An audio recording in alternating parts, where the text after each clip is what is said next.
Please take care of some nice weather for us. We'll be in good shape.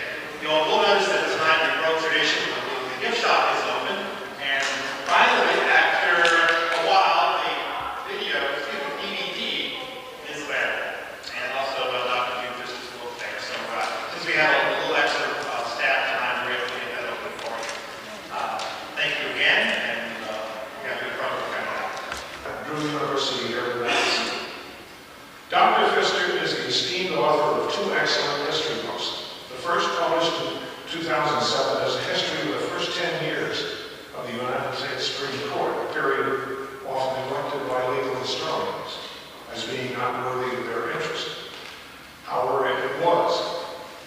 His second effort, The History of the Jacob IV Mansion, a topic dear to our hearts as Revolutionary War books, was just published last year. And both books deserve our interest, and I believe they're on sale at the bookshop.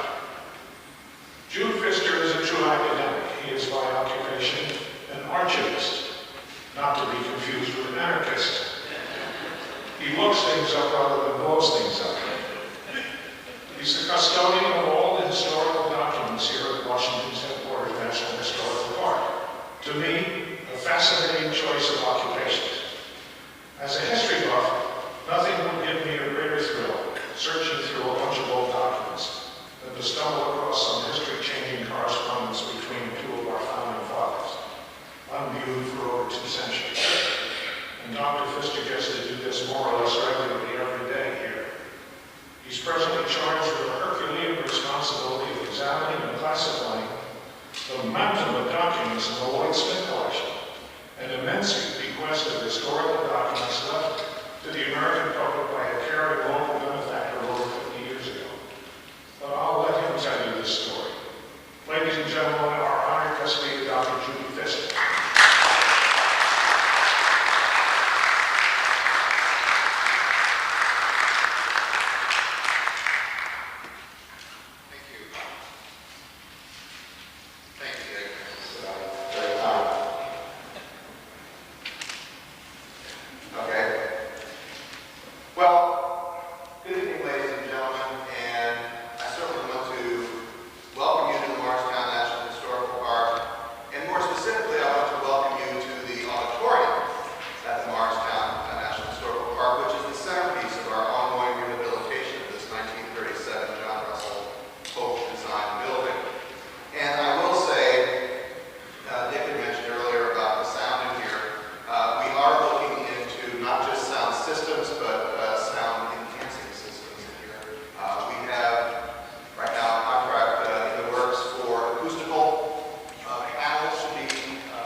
But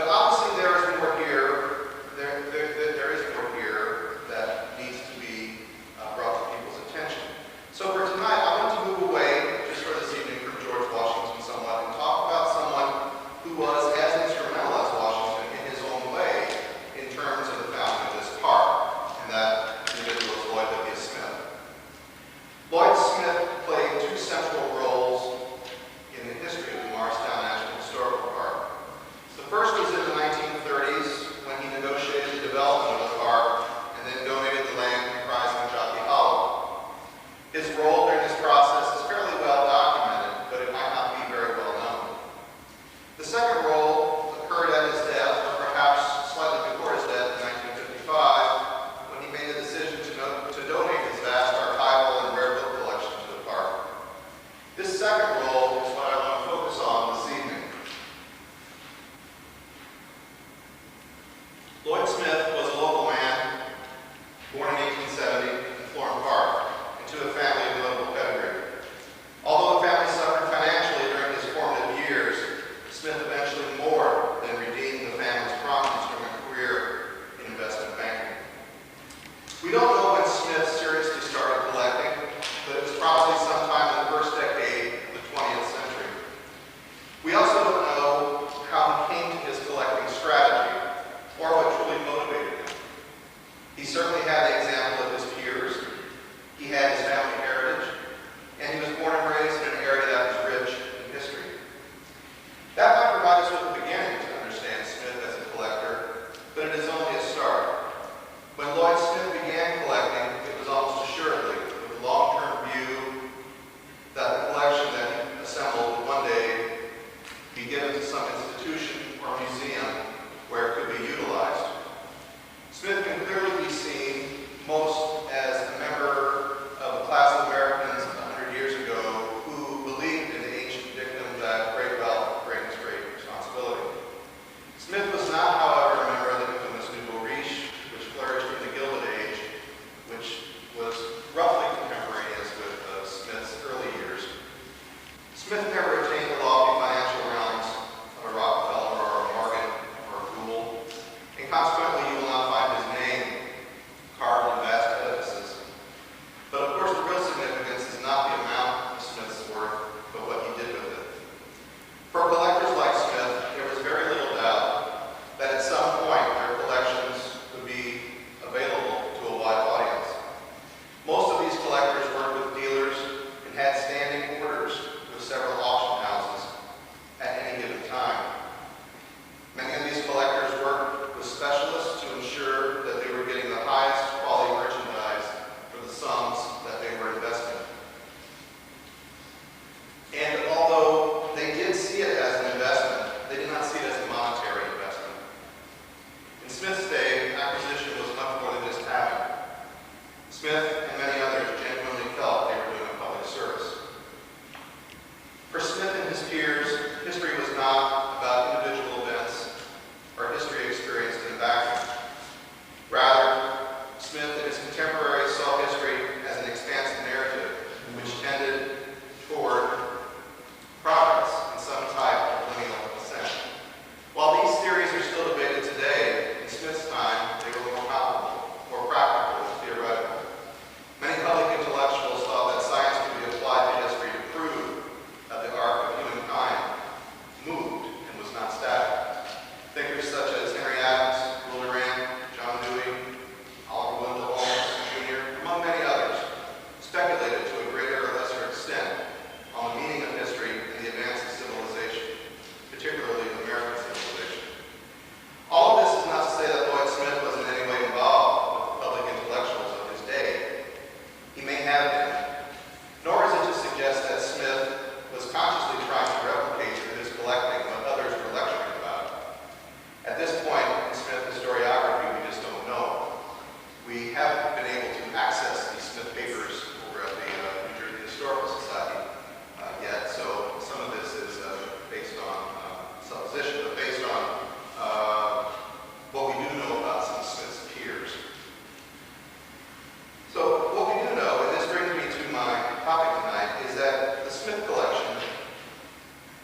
it's fitting that the space now be utilized as a venue for showcasing Smith's collection.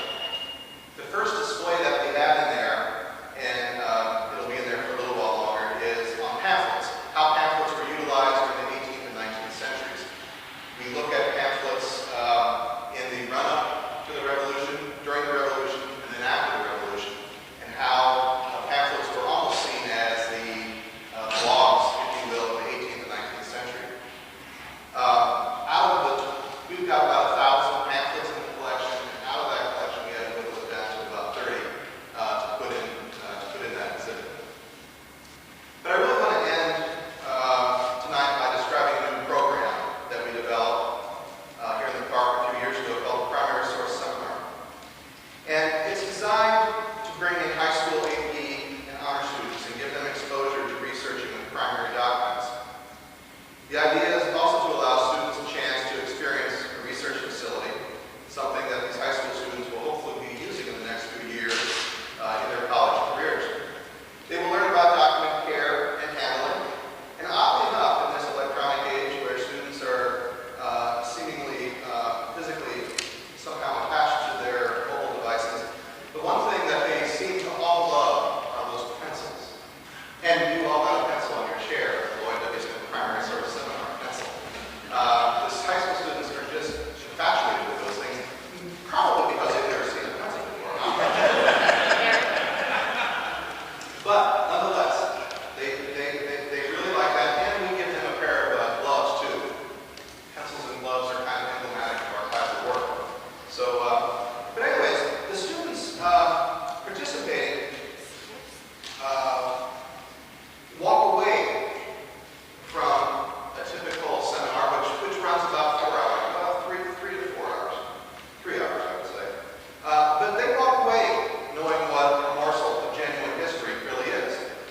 They will know what Booker T. Washington thought of the Gettysburg Address, or what Susan B. Anthony thought about the Masons playing to equality, or what the Oneida Indians felt about selling their land in New York to Governor Martin Van Buren.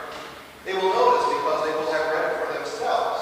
They will have seen and read Booker Washington's telegram or Susan Anthony's letter. These students will leave here knowing that history did not happen in a vacuum, and that history cannot be explained in a vacuum, and that history explains the why of who we are, and that history explains other people to us, not just ourselves to ourselves.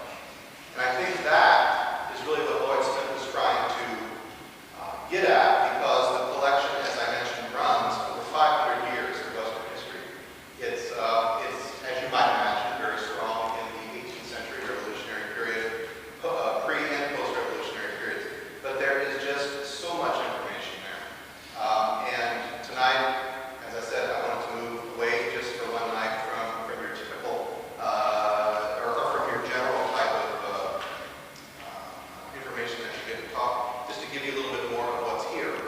And with that, when I'm done, we're actually going to pull these two tables together and let you come up and look at some of the manuscripts, some of the ones that aren't always up on exhibit. But before that, I have a hot off the presses announcement here. Some of you may have heard this already, but this is the House of Representatives House Resolution 4793, introduced by Mr. Frelinghuysen. And it reads that in 1933, Lloyd W. Smith was instrumental in the establishment of the nation's first national historical park, Morristown National Historical Park in Morristown, New Jersey, with his donation of much of the land from Jockey Hollow. In 1955, upon his death, his extensive library and archival collection was donated to Morristown National Historical Park. In 1957, the new library wing, which I just mentioned, was built to house that collection. In 2007, a new and larger library wing was added to provide better research and storage facilities. And Lloyd W. Smith's significant contribution to the establishment of the Morristown National Historical Park and to the establishment of the renowned library and extensive archival collections should be recognized.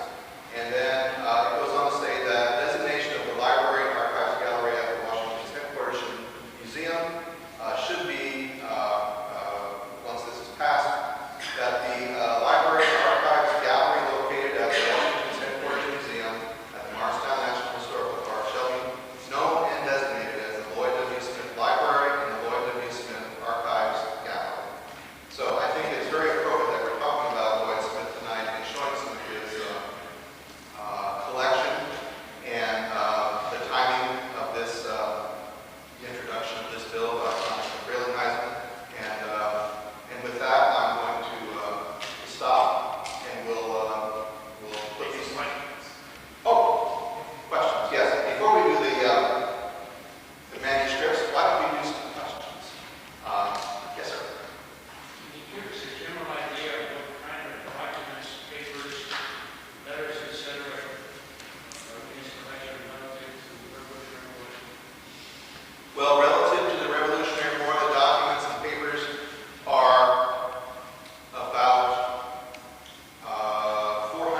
might be something as simple as a shopping list. They might be something as simple as a check paying for some service. We have virtually every member of the Constitutional Convention represented, just about every signer of the Declaration.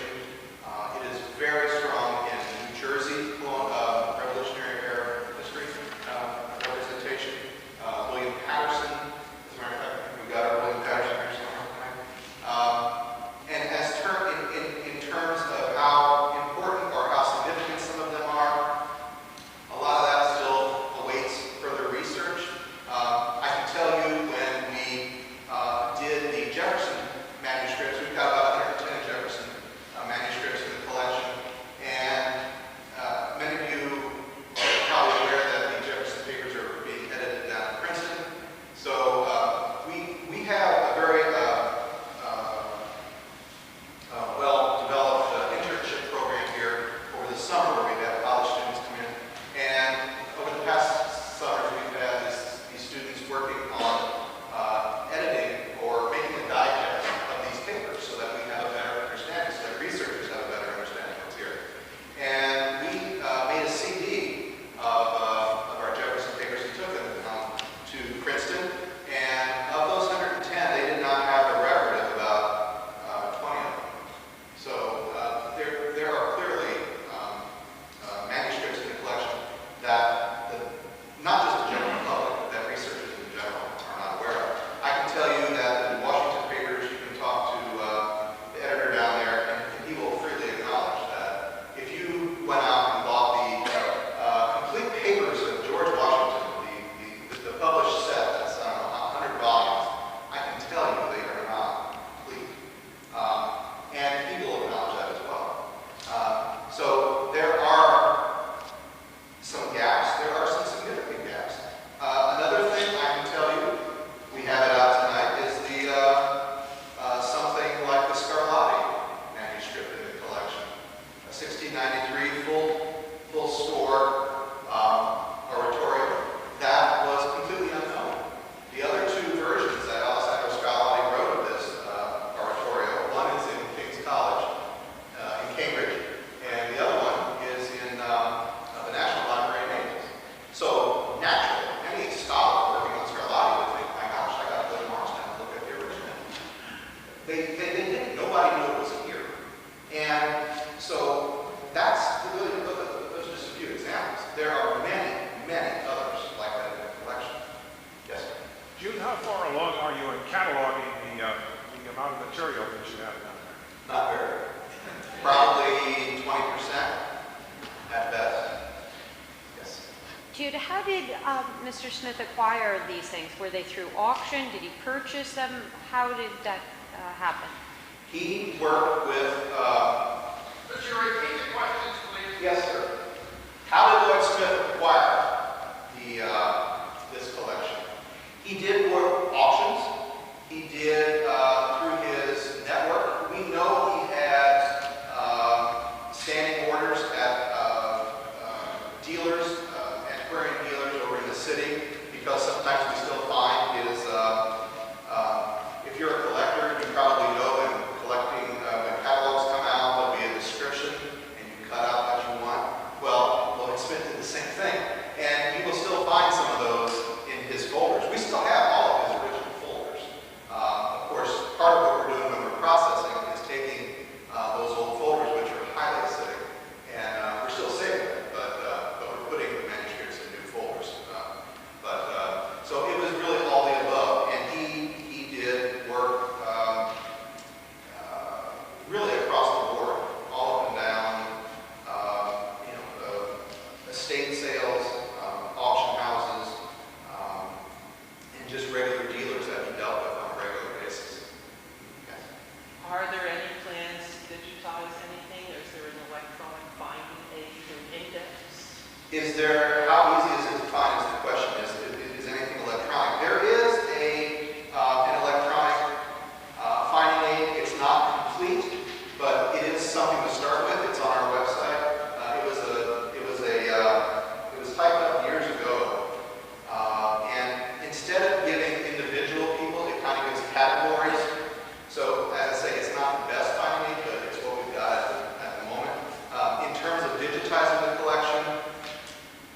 About 80% of the collection was microfilm about 40 years ago, and there is, of course, technology out there to turn microfilm into, to digitize that. The problem that we would run into is, quite frankly, the cost to transfer that. And even if we were to have the money to transfer all that microfilm, we would still have 20% of the collection that was unrepresented. So it's, in a way, it's an embarrassment of riches, but still, we still have to deal with it. Yes? I'm sorry, did I preempt? No, go ahead. It's a pretty eclectic collection, isn't it? It's not just American history. Is it an eclectic collection? On the surface of it, yes. It looks very eclectic. But like I said, Lloyd Smith was not there. It does have purpose to it. It does have meaning to it. Lloyd Smith was looking at more than just one period of history. He was looking at what the events that impacted one particular moment in history, or the history that one moment itself impacts. So that's what I said, when history is not just a hermetically sealed kind of thing where you only talk about one thing and you talk about the same thing the same way forever. It's not that, that's not the way human beings live, and that's not the way history unfolded. So Lloyd Smith, yes, I admit on the surface it does look eclectic, but it does have a meaning, a purpose to it, because he went back all the way further down his development, which is how this Western Hemisphere got started anyways. Yes, sir. You mentioned you had 5,000 books in the collection. I missed how many manuscripts? About 300,000 manuscripts. 300,000. Yes, sir. I know it's an enormous collection, but perhaps just with regard to the Revolutionary War period, could you identify what you might consider the gem of the collection? And if it's not brass, is there any way to attach a value, a monetary value to this collection? Well, that would be correct. Do they ever do that? What's that? Do they ever attach a monetary value for insurance purposes or whatever?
has there any discovery been made that it has changed history significantly, or even a concept? Well, certainly the Scarlatti.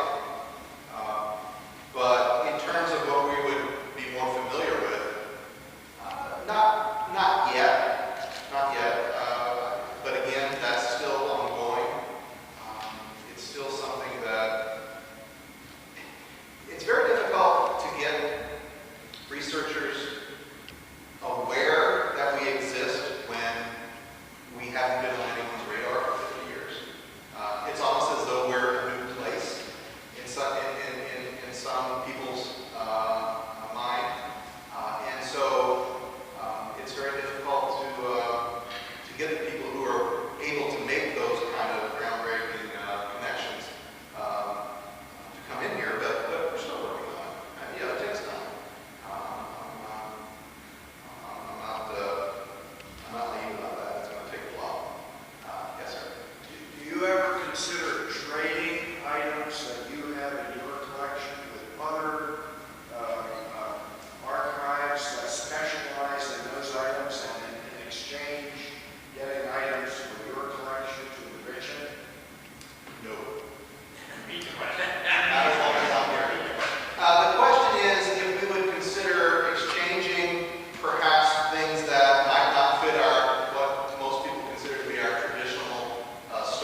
The question was, have we had any judicial scholars come in and look at the archives for any perhaps original intent type of arguments? No. Although I know that community is aware of the collection, and I'm hoping we're going to get a few people in soon to do some of that kind of work, because we've got about 200 manuscripts of Supreme Court justices. I mentioned the Constitution, signers of the Constitution. So I'm hoping we're going to get some people to look at those types of topics. Yes, sir. Recently, they had a sketch at George Washington, and they thought it would go for somewhere in the area of $50,000. Instead, it went somewhere over $1 million. You ever take a look at this and say, do we have anything comparable to this, when you investigate your holdings to see if we have something, that's surprising?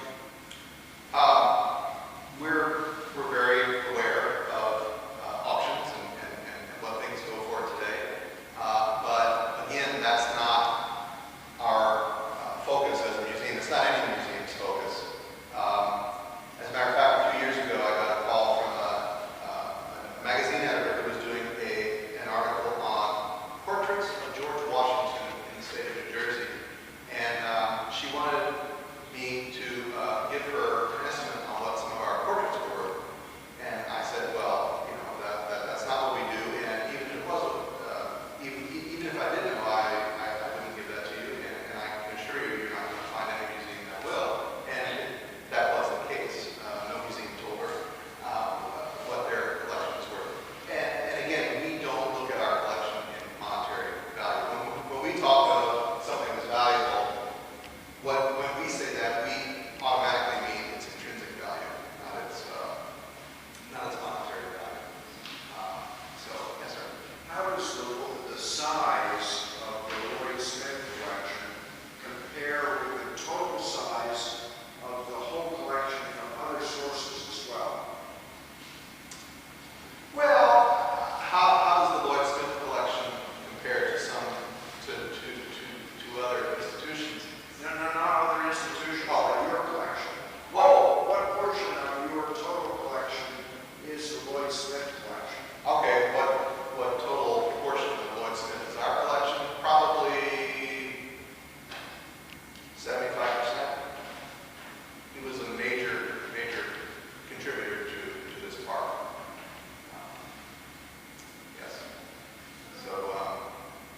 So anyways, yes, sir. Did he do this all by himself? Was this a singular effort? Was it a singular effort on his part? I would say primarily, but I would also say that I'm sure Lloyd Smith had a network of people that he regularly corresponded with. We know he was involved with the writing of the history of the state of New Jersey when that was done in the 1920s, 30s, 40s, even into the 50s, I believe. He financed that at Princeton. So we know, and from other sources, we know that he was very involved with the history department at Princeton. So I'm sure he got a lot of guidance, a lot of suggestions, a lot of ideas from that relationship. But in the end, he's the one who wrote the check. Just put on his BlackBerry and send off an email. Something like that, yes. Yes, ma'am. Yes, I'm wondering how we acquired here the Ledgerwood collection. In what way did that come? How did the Ledgerwood collection come? The Ledgerwood collection is a collection of Hessian journals, and that came from one of the founding members of the Washington Association. The Washington Association, as you probably know, bought in 1873 the last member of the Ford family, Henry Augustus Ford. He died in 1872. His will stated that the house and the estate should be sold, and it created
Ledgerwood got those from those students, and he eventually gave them to the association, and then they came to us.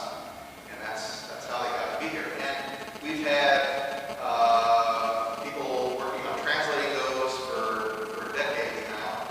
I don't read German, so I can't attest to the quality of the translation, but I'm sure they're very good. But we do get a lot of requests for those manuscripts as well. And actually a lot of those come from Germany. No small surprise. Anyways, so if that's it for questions, why don't you give us just a few minutes while we're pulling these two tables together? Oh, I'm sorry. No, that's not what I don't want to lose my audience here tonight. I've done some questions and answers on the, now do you want me to suspend those for the night and come up with the documents, or would you rather do the Q&A and then come up with the documents? Your choice. Okay, just give us a minute. Well, why don't I do the Q&A while I go in? Yeah. Never want to lose this. Very good.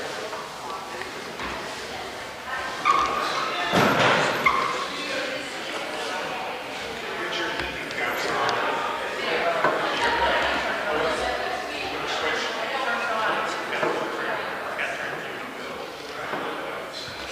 Sorry about that. Sure.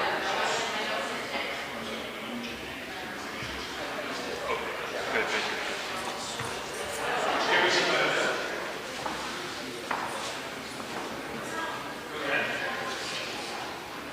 Okay. Some of these are academic, but just do your best. Number one, give your best estimate of the confirmed Revolutionary War battle deaths. Battle deaths. 5,000, 15,000, 25,000. What do you think? These are confirmed battle deaths. The closest number is 5,000. As a matter of fact, the recorded death figure will be up. Now, this is not food disease or anything else. This is simply deaths on the battlefield or the wounds that they suffered on the battlefield. 4,435. So that seems like a tiny amount. Consider that there were the estimates of the number of people who served in the revolution on our side. The range between 184,000 and 250,000. There are no definite numbers on any of it. Question? Number two, almost all colonists were churchgoers. Among Protestant congregations, Episcopalians, usually Church of England, were predominantly loyalists in their political sympathies, while patriots predominated in which other sect? Presbyterian. Right. Number three, William Alexander, one of Washington's New Jersey generals, claimed to be a member of the English peerage. What did he call himself? Lord Sterling. Very good. Very good. Okay. Now, I'll mention the names. I'm sorry. You want your ancestors? No. Oh, okay. I'll mention the names of several New Jersey towns in colonial times, and you tell me their name today. Okay. Broomtown. Florham Park. Very good. Later, Afton, Columbia, and finally Florham Park. Spanktown. Spanktown. That's the old name for Galway in colonial times. Okay. Vealtown. Right. There's a Vealtown down back there. Turkeytown. The Providence. Very good. Connecticut Farms. Union. And last, Middlebrook. Boundbrook. That's correct. On what date did British and Hessian forces make their final retreat from New Jersey following their failure to overcome American forces in the Battle of Springfield? Anybody have an idea? January 17th. No. Try June 23rd, 1780. Pretty good.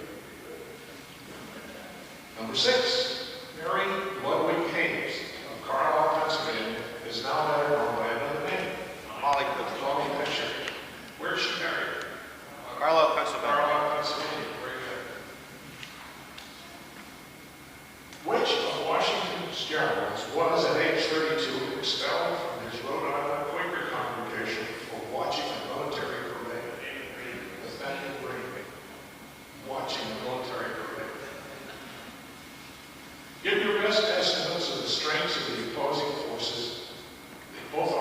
Yorktown. Any idea what Washington had? Forces? 10,000. Pretty close. Yeah, about 9,000. Washington led about 2,500 regulars from his army, and the French forces numbered about 5,500, making the assaulting force about 8,000 plus.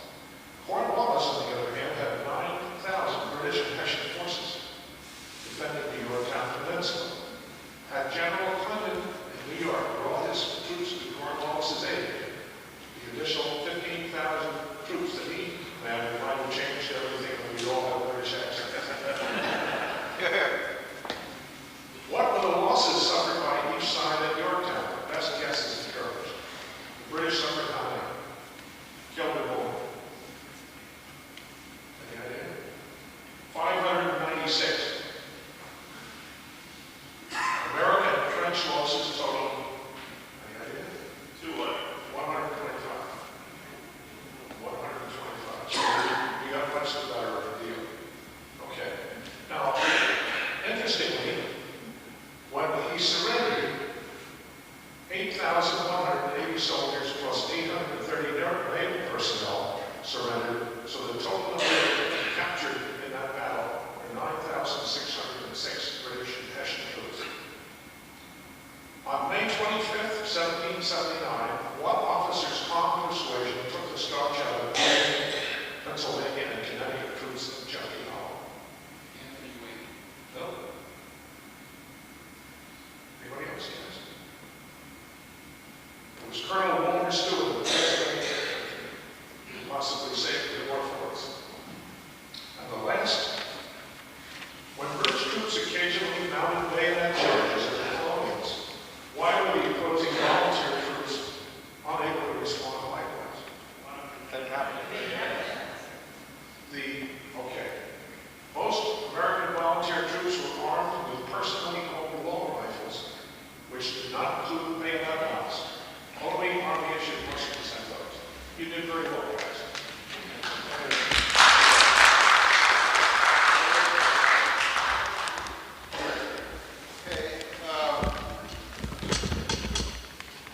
We did have a small sampling for obvious reasons, but you're going to see some things up here from the Adamses, John and Quincy. You will see the Ford family represented. Henry Wick. I set up and figured out why Henry Wick, his small farm, is mentioned in an indenture, which is a sale of land that is so ornate. We've got some Booker T. Washington. Elizabeth Hamilton, her hair, a strand of her hair. Part of what I'm showing you is some of the things we come up with in the collection, like hair. You will find rodent damage where the mice or some other type of animal had a meal at some point. But anyways, so if some of you want to come and look at this, or feel free to go in the Lloyd Smith Gallery. We'll be here for a little bit to answer questions, and we'll call that the plan. Yes.